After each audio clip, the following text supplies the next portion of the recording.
Crystal, you'll let me know when our minute's up. More or less up. Okay.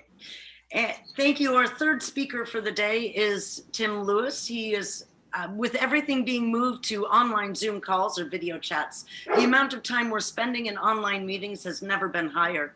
Whether being in a job interview, hanging out with socially distanced friends, or creating videos for YouTube, the need to look your best in online videos is more pressing than ever. Here to talk about the basic elements of lighting for video and how you can make sure you're putting your best face forward is Tim Lewis with People Look Better When They're Lit. Please join me in welcoming Tim Lewis. Thank you. Thank you. I always want to shake somebody's hand, and there's just no hand to shake. I'm going to get like a mannequin right here, just so I can be like, thank you. Good morning, everyone. It's great to see you all here, alive and in a tiny little box on my screen. Seems like this is how I'm encountering people most of the time these days.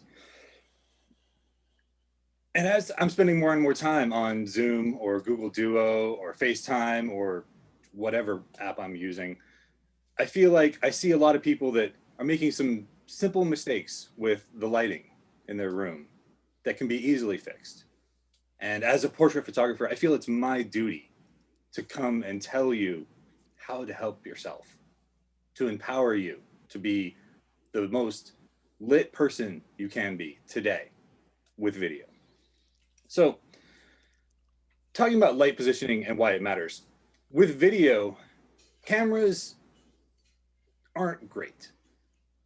They don't see things the way our eyes do. Our eyes are way better at taking in a scene of highlights and shadows, lights and darks. We can see a wide range of light that the camera just can't see. So the challenge when you're pointing a camera at something is making sure you're lighting properly for the camera, getting enough light onto the thing that you want to be shown in your image. With online video, with Zoom, we have a camera usually built into the top of our computer or some webcam of some kind. And it's important that you get enough light on the front of your face, the subject's face, that it can be seen by the camera. There's a bunch of different ways to do this, but probably the best way is to just take a light, a lamp of some kind, and put it more or less behind your camera, kind of right behind it, so that the light, the camera, everything the camera sees has light on it. So that's the first problem, getting enough light on your face that you can be seen by the camera. The second problem is the quality of light. There's two real different kinds of light. There's hard light and there's soft light. These are all very technical terms, but stick with me, it'll be worth it, I promise. Hard light has really defined shadows, really sharp edges on the subject. And it's usually, unless you're naturally really good looking, it's not a great choice. If you have amazing cheekbones, and I feel like we're all beautiful people here this morning, so if you want to show off your beautiful cheekbones, get some really hard light. An example of a hard light would be this. This is just a straight up light bulb on a cord.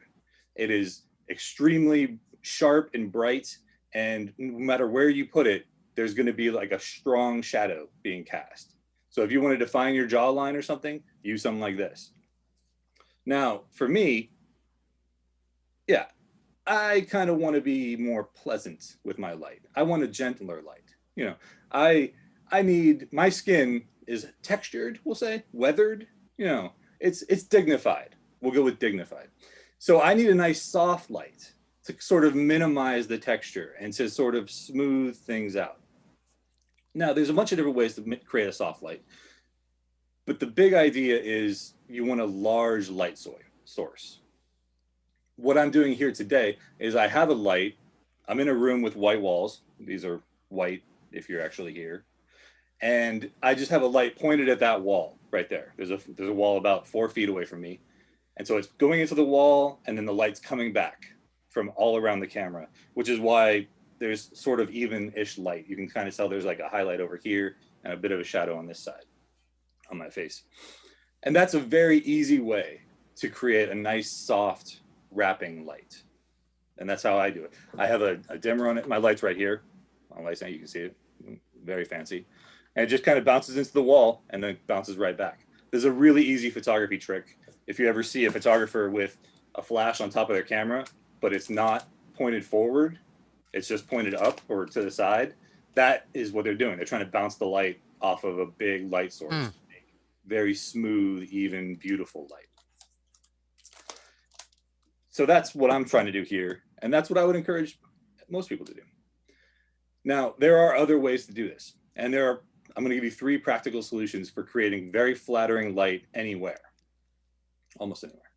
The first is to find a window. This only works if there's light outside. If it's dark outside, it's not great. But if you find a window and set your computer or your camera up in front of the window facing you, so you're looking out the window and then your computer's camera is looking at you, that usually is very flattering because the light's coming from all the directions. It's coming from the sky, it's coming from bouncing off the grass or the ground, whatever you have outside your house. That looks really good. The second way, like I described, lighting up a white wall. If you have a really big room, my office is very small, as you can sort of tell.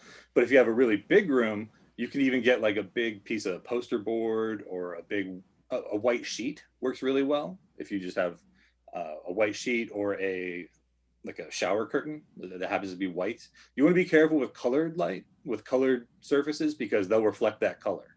And then you might have a greenish tint or something. So that's the second way, bounce off a white wall. And the third way is it's probably the cheapest way, and I would say one of the best, is to get one of these really big paper lanterns. This one I got from Amazon, it's 24 inches. And I just take this and I drop up one of these light bulbs into it and hang it from the ceiling. And it just kind of sometimes hangs behind my camera. You can't really tell because it's so big and beautiful, but you know, it basically does exactly the same light as what I have here, but way cheaper because it's not this very expensive photography light that I have pointed at the wall. So that's what you want to do. Now, if you do decide to go with a LED light bulb like this one or putting it inside of a paper lantern, there is one thing to keep an eye on. And that is that LED technology has gotten a lot better. Wow, look at that. My light fell over. That's good. See? If you use a paper lantern, that doesn't happen. LED technology has gotten so much better over the last just 5 years. So when they first came out, they only had a few frequencies of light that they would put out. So they had almost no red light coming out of them, which is not great for Caucasian people with paler skin because all that red light missing from the wavelengths just made us look pale and kind of ghostly a little bit dead. So what you want to do, they've gotten a lot better, like I said. What you want to look for is a box with a 90 CRI right there. And that kind of shows like the full spectrum. It shows that it's going to hit you with all the wavelengths of light and make you look like you're actually alive, which is usually good on video to not look corpse-like. You know, I mean, unless your boss is upset with you or something, you just pull the old like, oh, what? I'm just a corpse. What are you talking about? Yeah, that's a great joke. So that's what you think about. Window light, lighting up a white wall, or a paper lantern with a high CRI light bulb. In summary, we're living more and more in these little, stupid, terrible purgatory boxes. While we're stuck here online, let's make the best of a terrible situation. Let's use lighting. Let's all make sure we get lit today. Thank you so much for that thought-provoking speech on the quality of our lighting and 3 incredible takeaways that we have with us that we can learn from. Thank you. Now, a minute for our wonderful Toastmasters to give Tim some feedback would be great, and then we will go through evaluations.